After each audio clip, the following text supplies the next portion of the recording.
సినిమాలో ల్యాగ్ ఉంటుంది కానీ ల్యాగ్లోనే సినిమా ఉంది ఏంటి అనిపించింది ఫస్ట్ అయితే మాత్రం.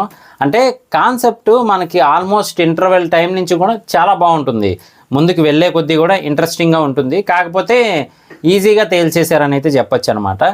అలాగే ఫస్ట్ అంతా ఉండే ల్యాగ్ మనకు ఖచ్చితంగా సినిమా ఇంటర్వెల్ దాకా కూడా చూడడం అలా అయితే అనిపిస్తుంది అనమాట. కానీ ఈ యాక్టర్ పర్ఫార్మెన్స్ అయితే చాలా బాగుంటుంది. ఎవరు అనుకుంటున్నారా? అదేనండి, దసరా సినిమాలో నాని గారికి ఆపోజిట్గా విలన్గా నటించారు కదా షైన్ టామ్ చాకో గారు, ఆయన అనమాట. సో యాక్టింగ్ నెక్స్ట్ లెవెల్లో చేశారని చెప్పచ్చు. అలాగే ఆయన పోలీస్ ఆఫీసర్గా ఒక మంచి పాజిటివ్ క్యారెక్టర్ మనకి మూవీస్లో చూపించినంత వరకు కూడా ఎక్కువగా విలన్స్తో ఉండడం లేదా విలన్గా ఉండడమే చూపిస్తారు, కానీ హీరోగా ఉంటే ఇలా ఉంటుందని అయితే చూపిస్తారనమాట. ఇక స్టోరీ ఏంటి అంటే కనుక ఆయన police officer plus mathematical teacher అని అయితే చెప్పచ్చు. అంటే ఆ పిల్లలకి డౌట్స్ క్లియర్ చేయటం కానీ అవన్నీ చేస్తూ ఉంటారు. ఎక్కువగా దాని చుట్టూనే తిరుగుతూ ఉంటుందన్నమాట టాపిక్ అంతా కూడా.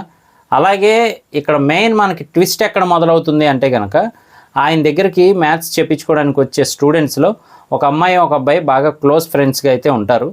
సో ఆ అమ్మాయిని వాళ్ళ అన్నయ్య ఎవరితో కనబడినా ఎవరితో మాట్లాడినా వెంటనే కొడుతూ ఉంటాడనమాట.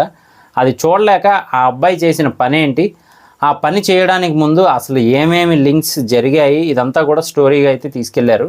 కానీ ఒక మంచి థ్రిల్లింగ్ ఎక్స్పీరియన్స్ ఇస్తుంది ఇంటర్వెల్ తర్వాత మాత్రం. సో చూడకపోతే ఒకసారి చూడడానికి ట్రై చేయండి. తెలుగులో అయితే ఈటీవీ విన్లో అవైలబుల్గా ఉంది. సో ఇంతకీ మూవీ రివ్యూ చెప్పలేదు కదా, సూత్రవాక్యం. సో చూడకపోతే ఒకసారి చూడడానికి ట్రై చేయండి. ఫస్ట్ ల్యాగ్ తీసేస్తే కనుక తర్వాత మాత్రం ఇన్వెస్టిగేషన్ అదంతా బాగానే ఉంటుంది, కానీ ఇంకా నెక్స్ట్ లెవెల్లో అయితే చూపించవచ్చు. మనకి ఆ ఇన్వెస్టిగేషన్ చేసేది కానీ అది కానీ సింపుల్గా ఒక పేపర్ మీద రాసినంత తేలిగ్గా అయితే అయిపోతుంది అనమాట. కానీ దాన్ని ఇంకా నెక్స్ట్ లెవెల్లో అయితే డైరెక్ట్ చేస్తే మనకు కూడా ఇంకా థ్రిల్లింగ్ ఎక్స్పీరియన్స్ బాగా వచ్చే ఛాన్స్ అయితే ఉంది.